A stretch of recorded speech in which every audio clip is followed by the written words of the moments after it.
talking about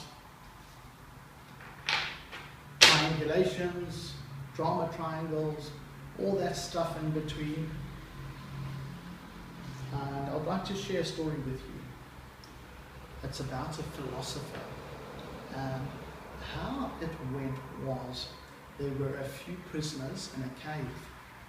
And they were chained, they couldn't move their heads.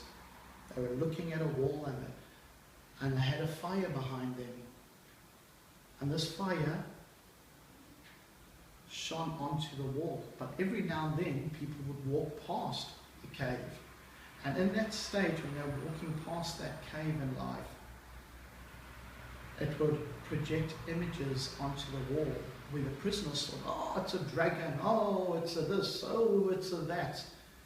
And one day, one of the prisoners' chains rusted, and he managed to turn his head and then walk outside. He was so confused. What is reality? What is not reality? It felt to him that he just was unplugged from the matrix.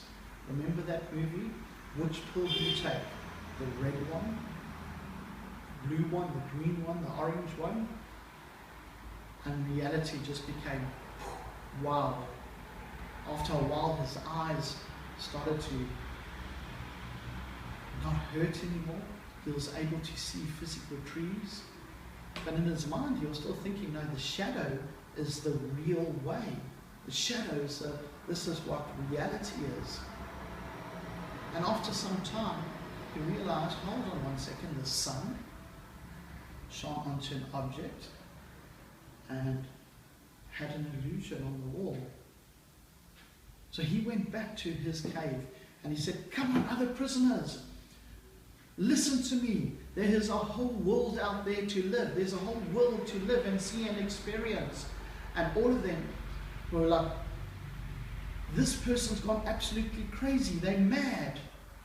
The point being is that in life, and when you're in a drama triangle, sometimes it is hurtful and sometimes it really is uneasy. But those blinkers that you have on, you need to pull them off and actually look at the true, actual facts. Are the married people that you're involved with prepared? Do they show they love you? And vice versa, if you are in a relationship with a marriage and you're dating someone that isn't, or you're having an affair with someone that isn't, are you prepared to face your inner fears, to go through that trial and tribulation, to be with the relationship and the person that you want to be? I hope that little message and that little short story helped and assist you in making your choices in life.